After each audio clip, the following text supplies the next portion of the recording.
We now have our 32-man field for the World Grand Prix, so I thought I'd have a look and see who's actually defending prize money, how much they're going to defend, and also look at the 7 players who are guaranteed to be losing prize money. My name's Tom Cole, let's get right into this. So there's a chance that Matt Egger's probably already done a video on this, so if he has, hopefully I've offered a different perspective in some way, I don't know. But yeah, basically all I'm doing is just having a look at the results from 2 years ago, because in case you don't know, the prize money ranking system works on a 2-year rolling system, so the results from the 2023 Grand Prix are now going to be coming into play this year, so hopefully you guys will learn that out as we go along. So I thought I'd have a look at the 7 players who will not be here this year and therefore are guaranteed to be losing some prize money. So first off, I start off with obviously the main one being Michael Smith. He was a semi-finalist 2 years ago, meaning he won £40,000. He hasn't qualified for it this year. He's now guaranteed to be losing all that 40,000, which is absolutely insane for the former world number one, who was world number one 2 years ago for this tournament. Yeah, he's now guaranteed to lose 40 grand, and as of recording, he's going to be world number 27 come the end of this Grand Prix at least. So that's quite a lot for Michael Smith.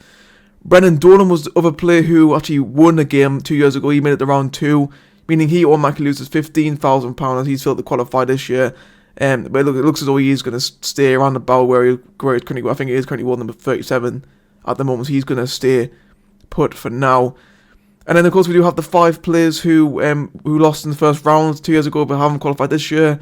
Callum Ridds, again losing £7.5 grand. Joseph De Souza as well. Gabriel Clemens, 3 players who, to be fair, haven't really been hitting the heights in the last 2 years anyway. So I think it was sort of expected to happen, really. And then, of course, we do obviously have the 2 big hitters as well as Michael Smith, who haven't qualified this year. Dimitri Van den Berg and Dave Chisnell. Dave Chisnell failing to qualify for the first time ever in this tournament since he moved over to the PDC in 2011. Absolutely insane from Chizzy. Obviously, was in the top 16 up until yesterday afternoon. And then due to results on the European Tour meant that he is now dropped out of the top 16 and also wasn't able to actually qualify through the Pro Tour order of merit. Well, yeah, no Dave Chisnell at the Grand Prix this year, which is a big shock. Well, maybe not to some. I think just the fact that he's like a well-known name to beat at these tournaments every single year. Yeah, it's a big name to lose. And of course, Van den Berg as well. Obviously, as well as Michael Smith didn't qualify for the match play back in July. He again isn't going to be at the Grand Prix this year. So then, of course, he's ended up losing all of his prize money, which again £7.5 grand. In the grand scheme of things, it isn't loads. Because in fact that Chizzy and Van den Berg are both in the top 24, so it's not too much of an issue for them too. But yeah, of course obviously not great to be losing the prize money. And so of course with 7 players who are going to be losing the prize money, then of course leaves the 14 who actually do have a chance to defend some sort of money. Of course, Luke Humphrey is world number 1. This is where it all started for him back those 2 years ago, but winning the Grand Prix, that was the first of what proved to be many majors he's won since then. Yeah, Luke Humphries obviously got loads of money to defend this year. Grand Prix 100 to 120 grand. Gerwyn Price, runner up 2 years ago, he's got 60 grand to defend. He's well in the top 10 again now, but he wants to. He's going to make sure that there isn't too much of a huge dent in there. Joe Cullen, last minute entry in the Grand Prix. Obviously, again, had he not won that Players Championship trophy a few weeks ago, he would have missed out on the Grand Prix as well. So that was a huge win for Cullen to ensure he can try and defend his £40,000 he made a couple of years ago as well. And of course, quarterfinal Andrew Gilding as well down. He lost his UK Open prize money at the start of the year. He's trying to make that back up again. He's got money to defend this year. Martin Schindler as well. He's now just back in the top 16.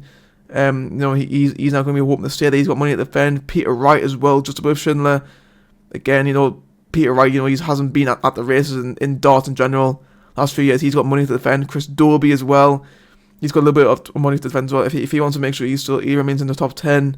And of course, you got like some Gary Anderson, Ratajski, Bunting, Van Gerwen, Ross Smith, Ryan Searle, Luke Woodhouse as well. The other players who all have something to defend going into this tournament. However, on the flip side, you've got players who aren't defending anything this year at the tournament. Whether the fact that they just didn't qualify for the tournament 2 years ago, or they were knocked out in the first round 2 years ago. So I think I'll start off with the players who lost first round 2 years ago. So we've got James Wade, Rob Cross, Damon Hetta, Danny Nobbit, Nathan Aspinall, Johnny Clayton, Josh Rock, Dirk van Duivenbode, Mike de Decker, reigning champion, Daryl Gurney and Rimmer van Barneveld, they were all round 1 losers last year, and 2 years ago. But of course, because they have qualified for a tournament, it means they're guaranteed to not lose the money. But also, it also means that they may not get any extra either. It just means that they just stay as they are, really. And then, of course, you got 7 players who weren't at the Grand Prix 2 years ago, who are guaranteed to be making some money in the tournament already, which is great for them. Of course, Luke Littler, world number 2, is guaranteed to be making some money at this tournament. So then, yeah, already for his bid to become world number 1 now is good making it for him. Jan van Veen as well. He's now on the verge of the top 16 now. A good run for him. He could be well in there coming in this tournament. Russell Nyman as well. He can make a big push towards the top 32. This tournament, Cameron Menzies, the same with him. I think, although it looks as though he's going to be in the top 32 no matter what in this tournament because of other placements elsewhere. Jimin Amina as well. I think, considering the fact that how tight it is with that little part of the ranks from Aspinall down to Gurney is very tight in there. I think for Mina and Ryan Joyce as well, for them two guaranteed to make money could be huge for them in their rankings as well. And then there goes Nico Springer, his first year as a 2-goal holder, already qualified for the Grand Prix. It's just absolutely nuts what he's managed to achieve this year. And it's not like the same places that Littler or Van Veen were already like doing absolutely blown place away. Nico Springer is literally only just outside the top 70 in the order of merit, and he's already qualified for the Grand Prix in his first year. It's absolutely insane what he can do. Again, a good run for him could mean a lot going into the final few months of the year. So there we go in terms of the prize money. It wasn't a long video by any means. It was just a very quick video just to say who's defending what, so to speak. It wasn't anything too extravagant. So yeah, just something a little bit different. I believe that the draw is being made today. I'm recording on 29th on the morning, so I think the draw is being either made today or tomorrow. I'm not entirely sure, but once that's been done, I'll then make my pre-tournament predictions, and then that video will be out for you guys to enjoy. Anyway, guys, that's it for me. Hope you guys enjoyed. See you all next time.